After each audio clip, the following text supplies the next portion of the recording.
This episode of Bluegrit Podcast is brought to you by Police One Academy, a Lexipol solution.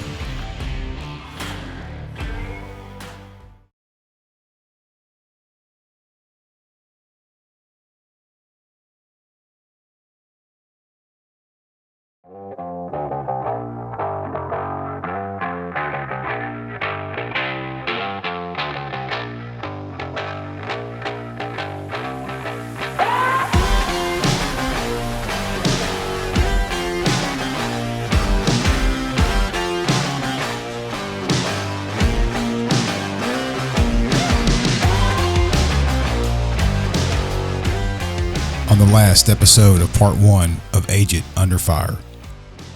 Ladies tells me he has my child. He gives us an address in El Paso. That same night, we suit up, hit it, and discover 18 kids. And then started the process. And before you know it, my family and I moved from El Paso, Texas to Mexico City. Wow. I'm a big writer of lists. And I had this long list of things to do.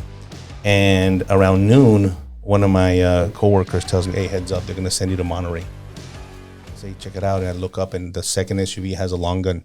So you could see it sticking from the middle of the seat. And it's occupied by several occupants. And I'm like, just let them go. They're going like 90 plus. I told Jaime to keep it between 70, 72 miles an hour. And I said, just let them go. Who knows who the hell that is, right? And they're flying. But before you knew it, we come up on them. They had slowed down to about 20, 25 miles an hour, blocking the two lanes. So we're on the far right lane, and we come up on them, and immediately they start trying to force us to pull over. And I tell Jaime, no, don't go. And he tries to evade them, and they reposition themselves. And the second time, the SUV next to him, they lower the windows and pull out AK-47s, and these guys are yelling at the top of lungs to pull over, stop, pull over. And I tell Jaime no, and they're literally almost crashing this window to mirror to mirror. And then the front vehicle is slamming on the brakes, so they're doing a rolling roadblock on us, which we would train to do at the academy. And they eventually do a force off to the right shoulder, and we come to a complete stop. And about 8 of them come out and do a semicircle in front of us of the Suburban with long guns. And they're all shouting and screaming, and we immediately put our hands up. One of them, the main guy of that, what they call a staka or their cell, right, has a handgun. He comes over to Jaime's door and opens the door. I literally swung it open, and he could tell that he was even surprised because they kind of yanked on it thinking it wasn't going to open, and it swung open, and Jaime grabbed it in the industrial handle and slams it right back shut. Damn. And what I saw from my passenger seat is the guy just standing with a handgun like this. It swung up and then swung right back down and shut down, and then we started hitting those lock buttons. Well, during those buttons, then the window buttons and the lock buttons are next to each other.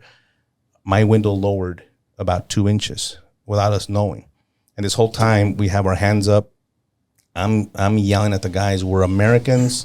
You're confusing us. Whoever you think we are, we're not who you think we are.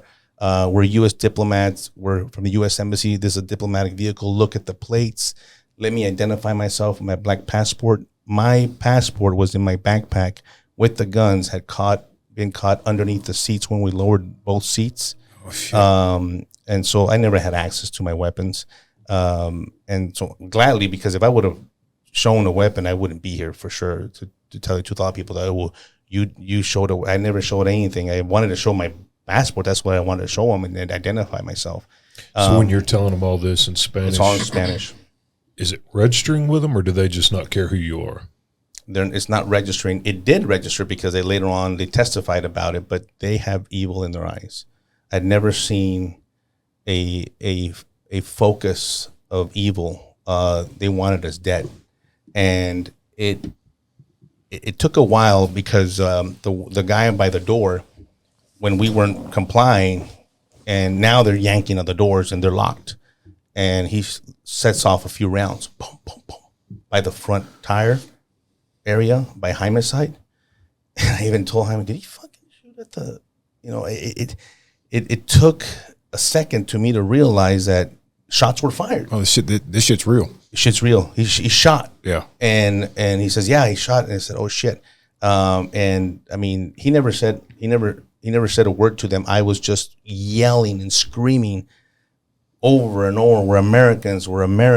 U.S. diplomats, U.S. embassy employees, blah blah blah blah, over and over. Get out, open the door with, effing this. Get the fuck out, open the door, get out. And so Jaime, no, don't get out. And then he came to the front because he realized I was the one communicating. So he came around the Suburban to the front. And during that time, 2 of the shooters came to my window. And before you knew it, boom, they put a AK-47 to that gap and a handgun.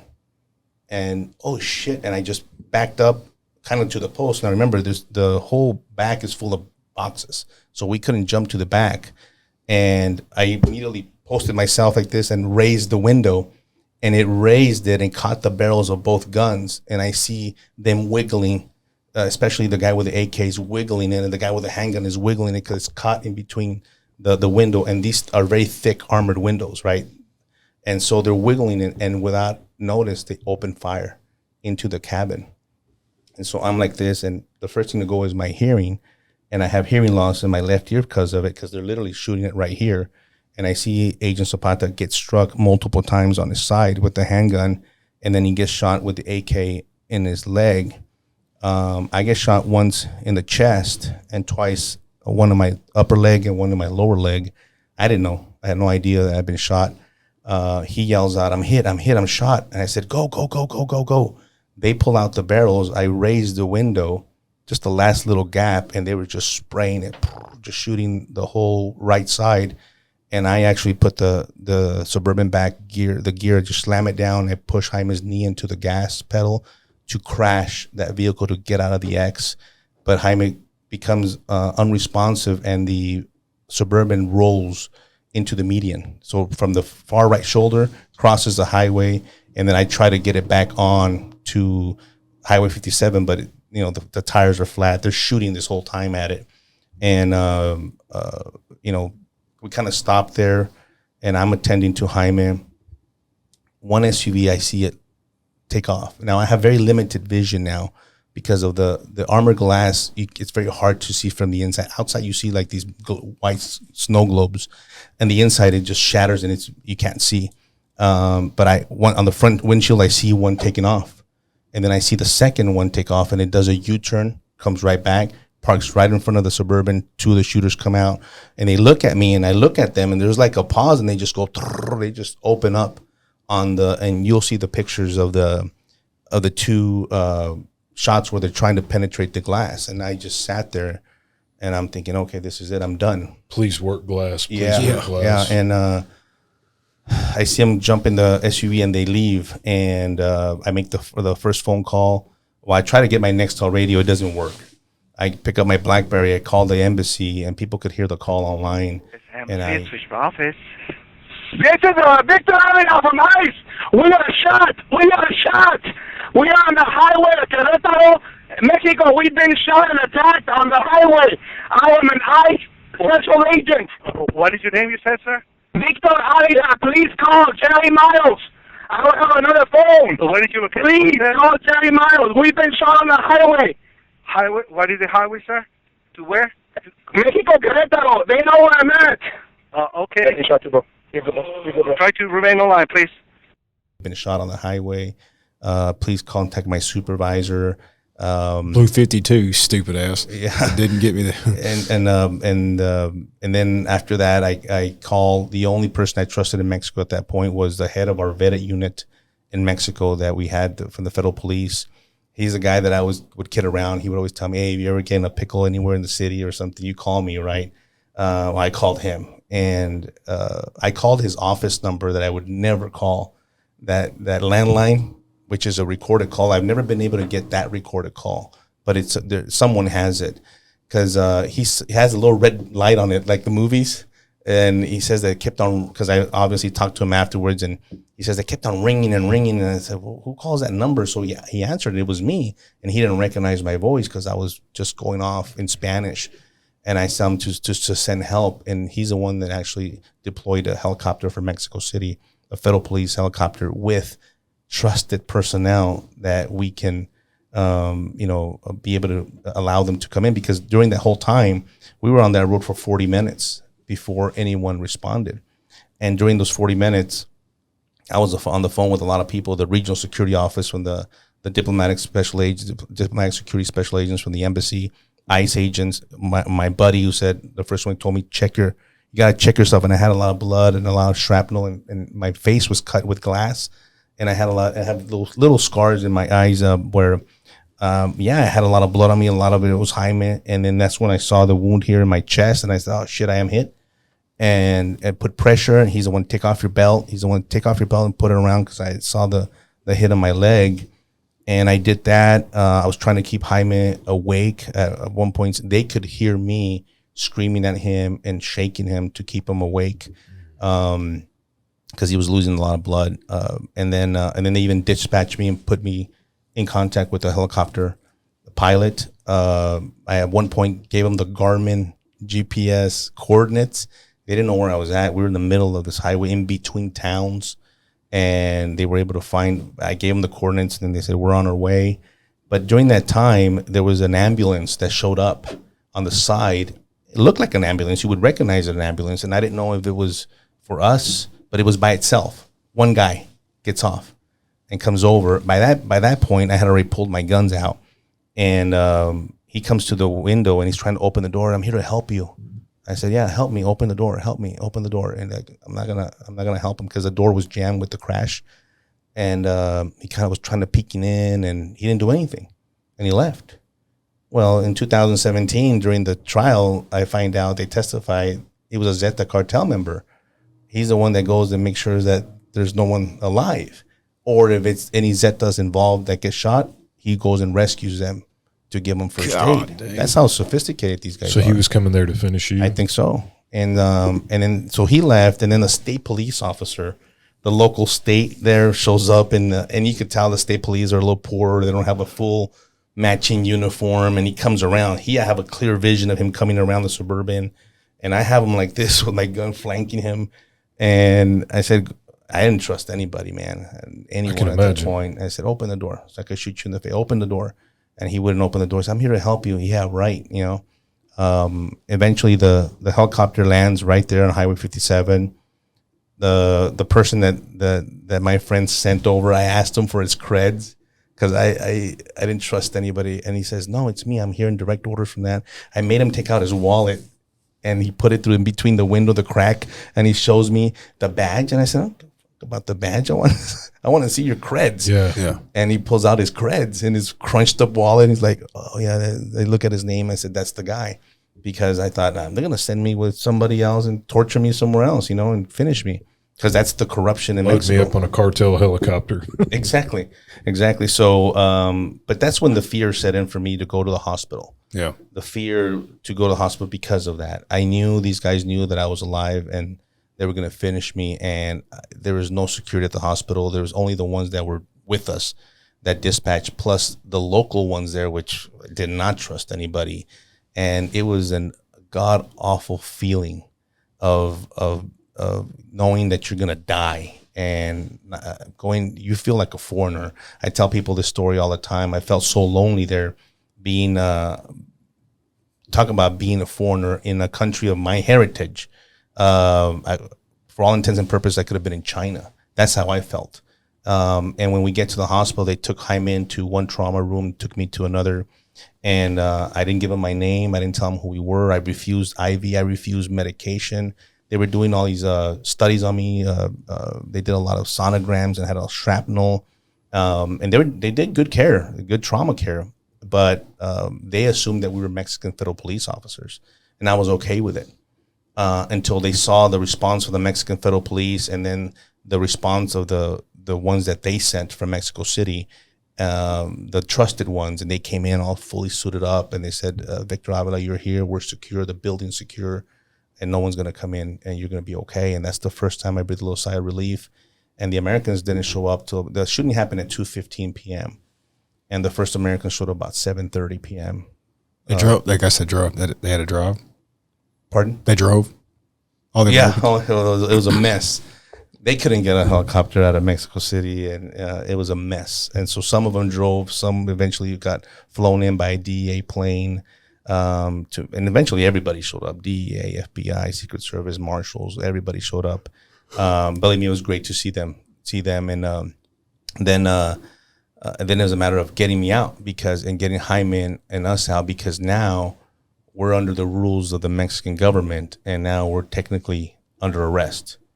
And because I have a level of diplomatic immunity, not like an ambassador, but I do have some protections. Jaime doesn't, because he was there on a regular red passport or just official passport.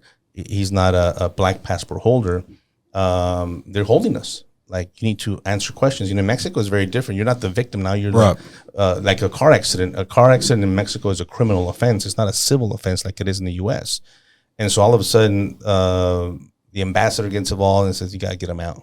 So they get me out with a DEA plane like at 3 a.m. to Houston. They tried to get Jaime out before they did the autopsy, but we lost that battle, and Mexico did their own autopsy on Agent Zapata. We had a U.S. agent in there that they didn't know that he was in there to observe the autopsy. I told the doctor when he told me, your partner passed away, I said, just please treat him with dignity and respect. And did you know at the scene that he was pretty bad and may not make it? Yeah, he was pretty unresponsive. And at the time, I remember when we got into the helicopter, one of the police officers said, you and Jaime both got put in the helicopter. Yeah, well, first me, and then they're bringing Jaime, and they're like, they literally said, "Is your partner dead?" And I just yelled at it when I don't know. I said, "You get him in here." In Spanish. I said, whether he's alive or dead. I don't care. You bring him. I'm not leaving him. I'm not leaving in this helicopter without him. And they kind of, all right. So they went and brought him. They thought they still had a pulse at that time. They wasn't sure. They were trying to, starting to do a little CPR and stuff on him while we put him on the helicopter. It was only like an 8-minute flight. It was pretty quick to the heliport there at the helicopter, but it was a nightmare, man. When did your family learn, or how did they learn that you had been involved in this crazy, horrific? So my wife was working at the regional security office doing these background investigations. When I placed the call to the embassy routed the call to the regional security office to the receptionist. The receptionist was new, or was a floater. She was a temporary assignment, and she was taken aback. She didn't know what to do. She dropped the phone and ran down the hallway and said, "There's an Agent Avila that's been shot." And my wife came out of it's this very small office. She comes out, "What'd you just say?"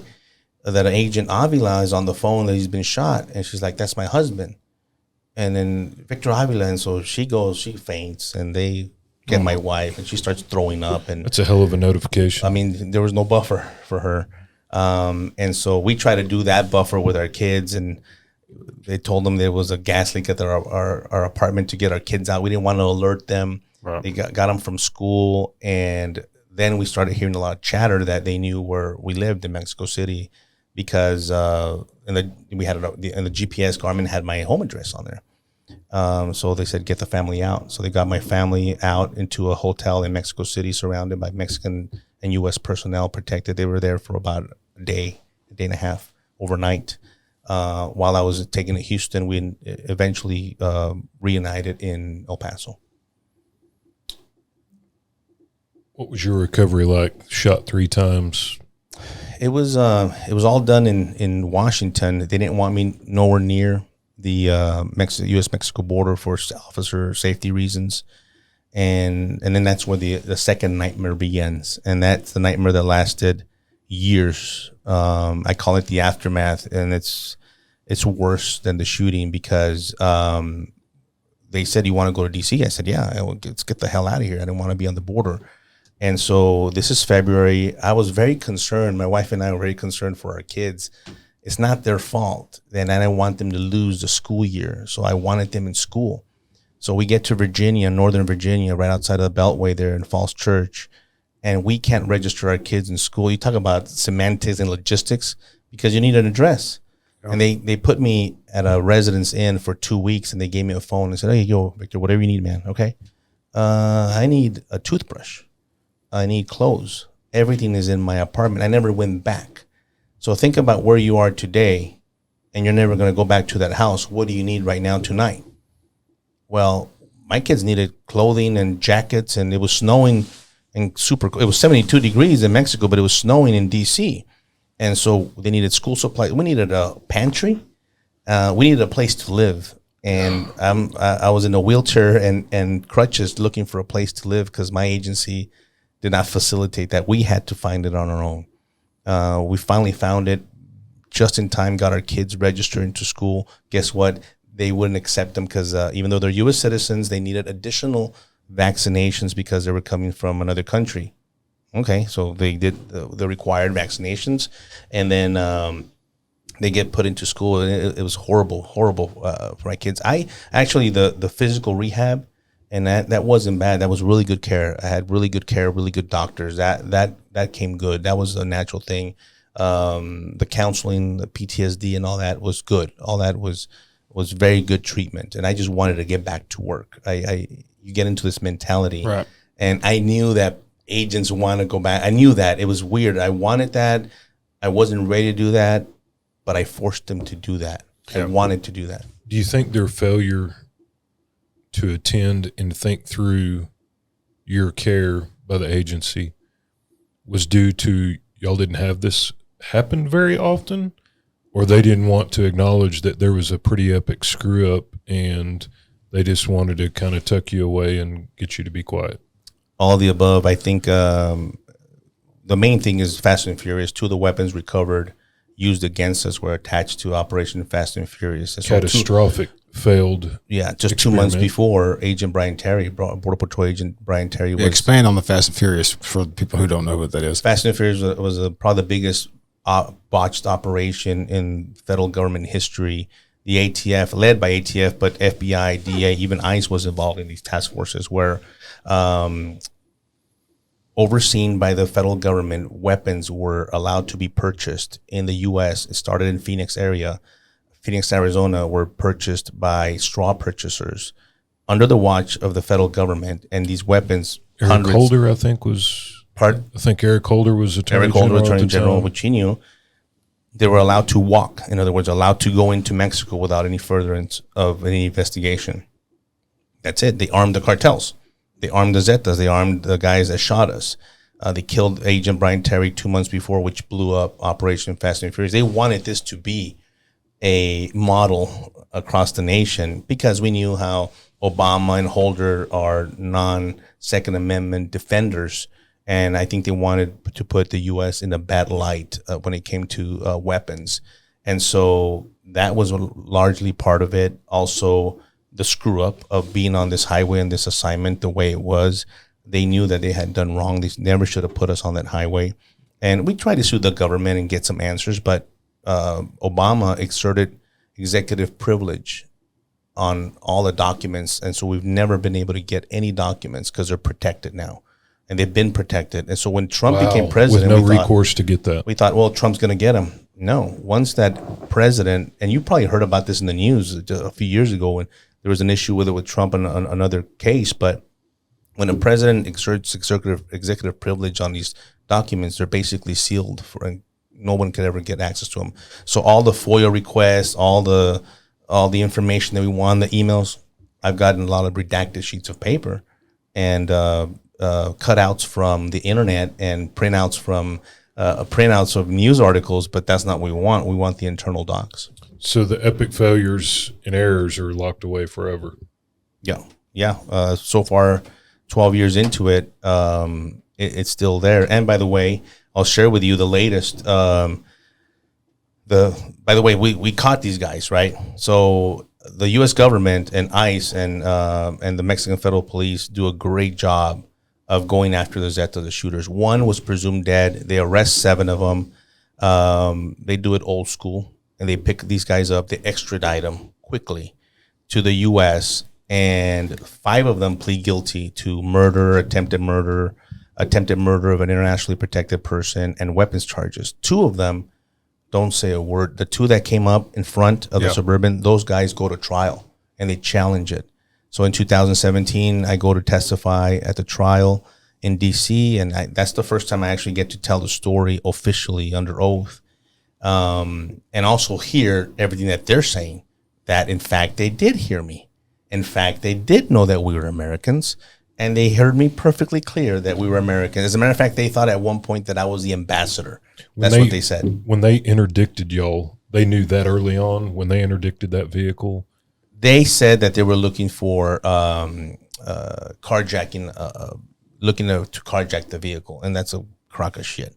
They never would. They destroyed that car. Well, if the vehicles are a dime a dozen, those types of vehicles are a dime a dozen. But they recognized this vehicle was different. They knew it was I think the value of the car was $180,000. It's a Suburban. They recognized it, and if they wanted it, they destroyed it. And they knew they actually. I never had a scumbag corroborate my testimony to say, in fact, yes, we did hear him, and yes, he is telling the truth. That's the first time years after the shooting that somebody finally said, because I would say, man, I yelled it over and over, and they said, oh no, we heard him. Well, and you said they just had the gone 1,000-yard stare. Yep. Look of evil. They didn't give a damn you were an American diplomat. Clearly, they didn't care. They definitely had the ability to stand down, because other U.S. agents in Mexico have been held at gunpoint many times. DEA, FBI agents, and the cartels find out that they're U.S. federal agents, and they're like, oh shit, okay, and they let them go. Well, these guys, this is the shift that's happened in Mexico. The rules no longer exist. Yeah. This whole thing that the cartel doesn't want the U.S. government, and we're not gonna mess with the federal police or U.S. personnel. That all went out the window. Dude, does this work for a specific cartel, or are they kind of just contract with different cartels, or they're not really? At that point, they were probably the strongest. At that point, they were their own. They had faction off from. They were the security for the Gulf cartel. Okay. And that's how they started. And then they formed their own cartel. But the reason they made their name is because of the level of violence. Yeah. These guys are the ones that started chopping off heads. Yeah. And torturing bodies on video, and started passing that propaganda around. And they set the pace for the other cartels. And then other cartels started doing the same thing. The hanging of the bodies and all that. That's the Zetas. And you think, well, these guys must be on PCP. They must be on these drugs. They're not. They're not. They cut off a head of a person that's alive, like if nothing. Just pure evil. Like terrorists.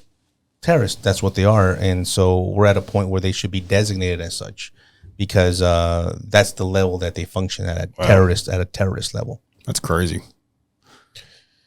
So they were arrested, prosecuted. How's the Avila family today?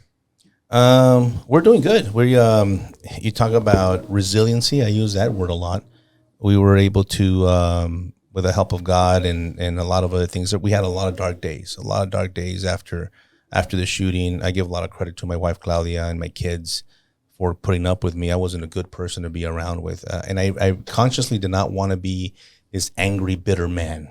I'm not going to be that guy. And it's easy to be after it's something easy. like that. It's easy. I didn't want to I didn't want to be an alcoholic or a drug. I'm very fortunate that I ate a lot. I gained a lot of weight. That was my vice. Believe it or not, food was one of the things that I struggled with, because that I didn't know how to cope, and a lot of counseling and all that. And I had really, really hard time few years afterwards. I still do counseling, by the way. I still do. I'm not ashamed to say it. I still see my counselor, talk about it and get through that. But we will be going back to court in May. Two of the shooters, the guys that went to trial, they appealed their sentence to about 2.5 years ago, saying that through their attorney that the murder conviction, the murder statute used to convict them of murder of Agent Zapata, was invalid because a murder happened in Mexico. What was their sentence? Life.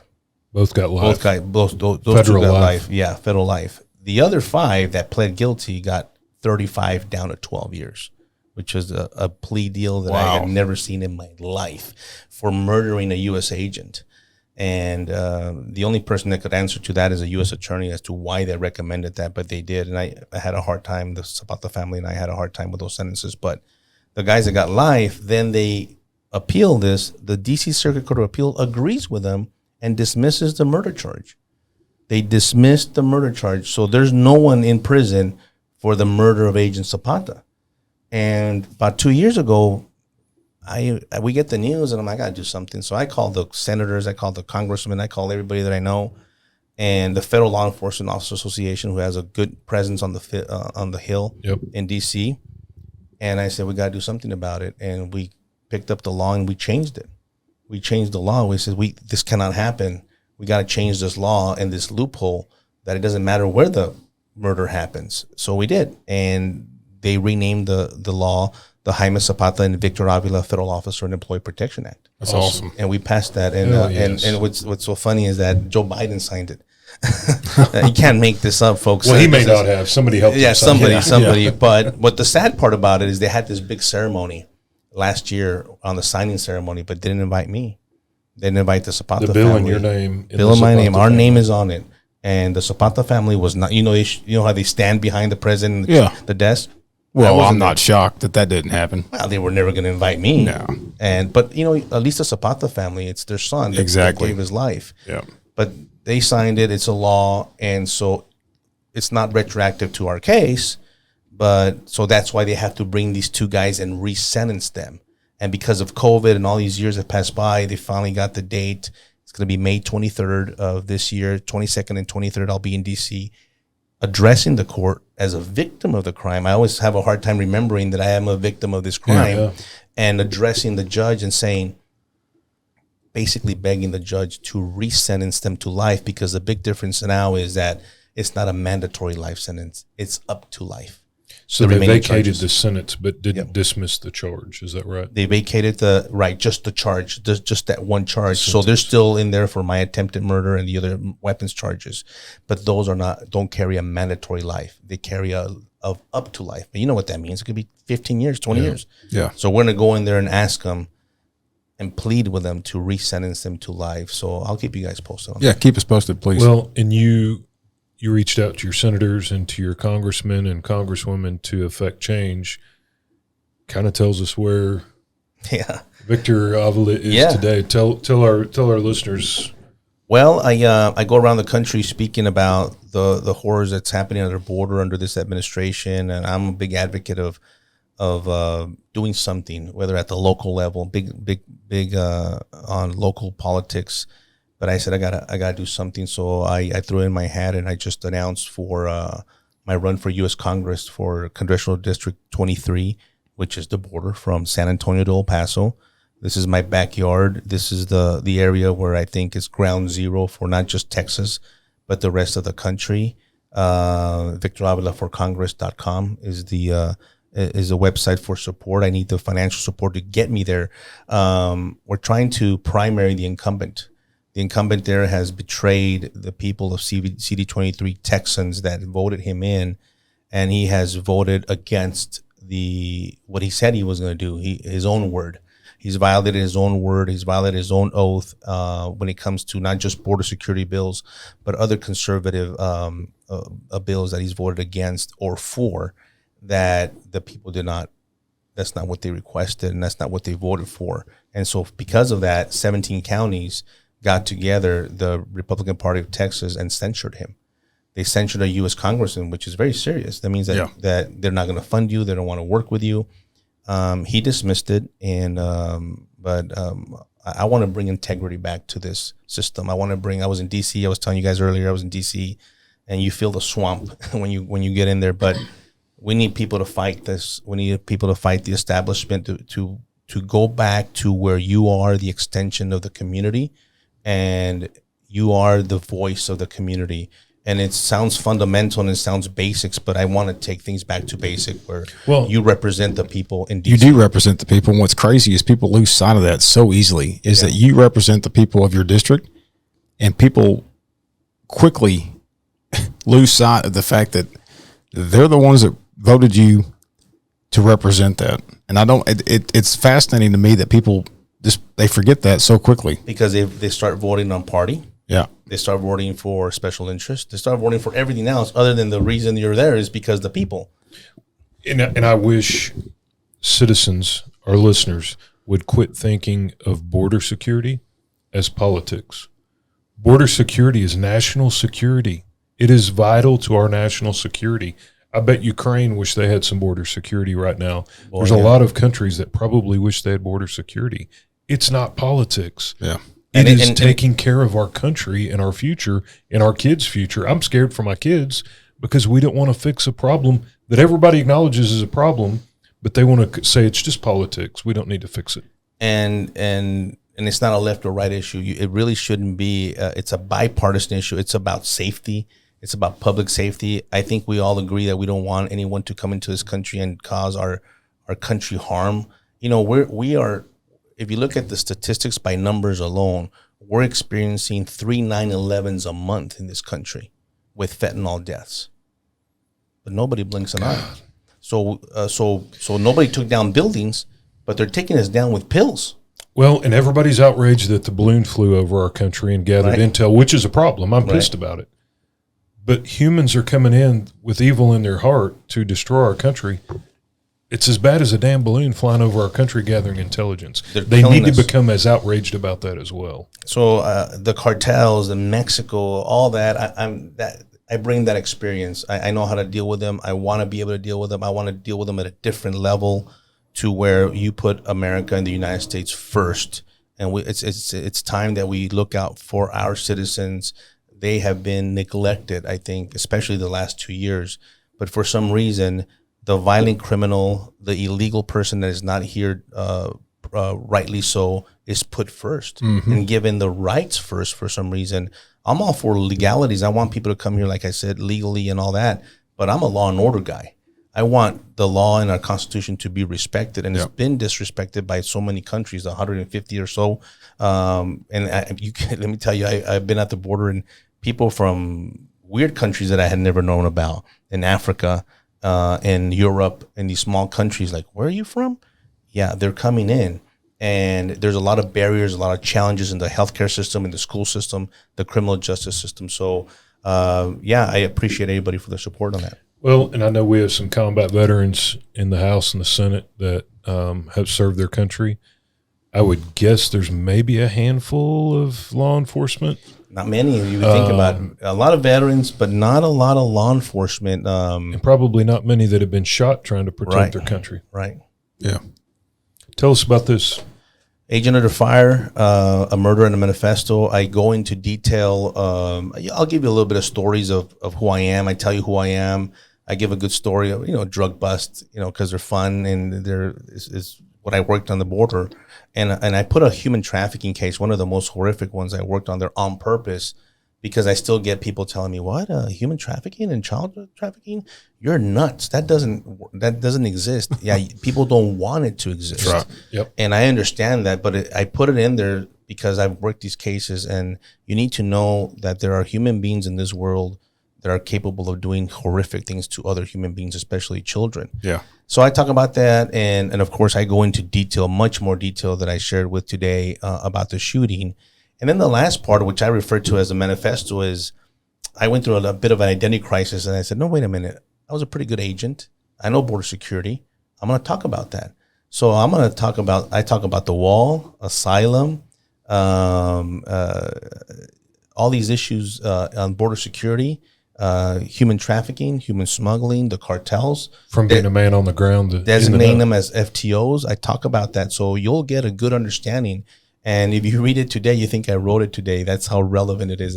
Unfortunately, it's still much needed. And plus I put solutions in there, real solutions of what I would do if I was in charge. And they're very practical, very doable solutions that can be done. It's just that we haven't had the will on either party to do it. Where can listeners find this? agentunderfirebook.com, and you could order it right there, or you just go directly to amazon.com or barnesandnoble.com. Me and Clint are willing to do an Audible version of that one day whenever we're ready. Yeah. Are you going to be him or? No. Yeah, you can be Victor. Victor. You were going to ask him if he had one with just pictures on it because you don't read. Crayons. No. Maybe we'll get into a Netflix special one day. Yeah. Or a movie. I would love to be. That honestly, I think it merits the all bullshit. The story. Like it's a serious like I told you on the phone. It could be a Narcos version. Yeah, I've already got it in mind. What? Netflix. We get a Netflix special going. It could be tacos. We get Peyton Manning to come on and play your supervisor. And you started out as an explorer, and we had an explorer reach out to us on our Blue Grit podcast. We did. This week saying he's watching the show. He's 15. Shout out, Nathan. Awesome. Nathan, about to be 16. Shout out to Nathan. And he's a police explorer locally and said he is chomping at the bit to serve his country and his community. So he can play you as the explorer. As an explorer. Yeah. We've got this set. We got it set. We can call it Tarcos for the Texas Narcos. There you go. We got it. I like that. All right, Netflix. We just need to, it's all done pretty much. We just need to let us know, Netflix, and we're going to get this thing rolled out. We can solve the world's problems. Yeah, I like it. And we'll just keep the title as the movie Agent Under Fire. I like the title. When I did the cover of the book, I really wanted the flag. And then you see the 3 bullet holes. These are obviously the 3 times that I got shot. But then I had a question: is that can I put the bullet holes in the flag?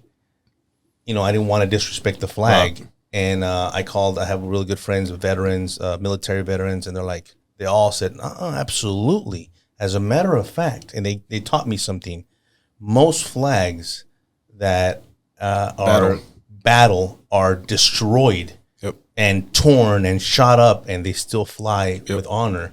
And absolutely, that's and so it made me feel good that I was able to do that. Well, and I think it's a great visual.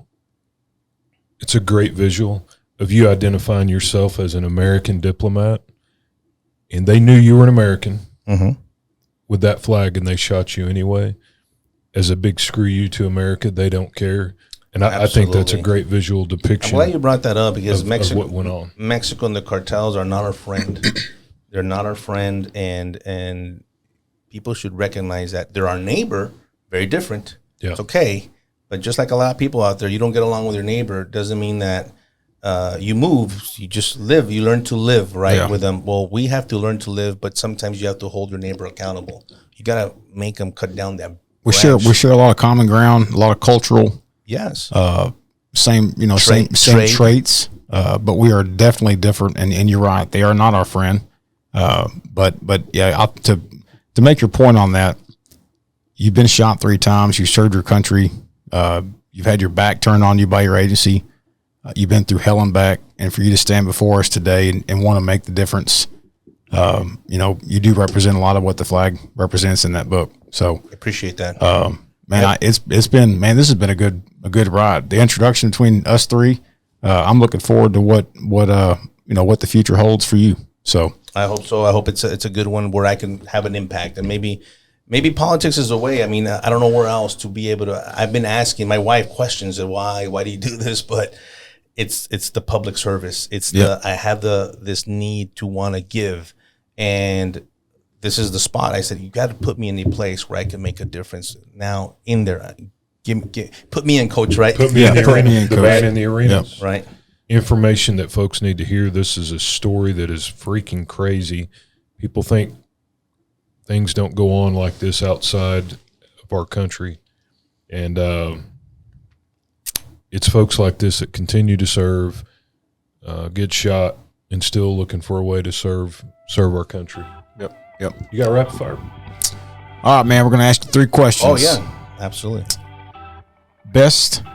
Your favorite movie or line from a movie, your favorite movie. Cop movie.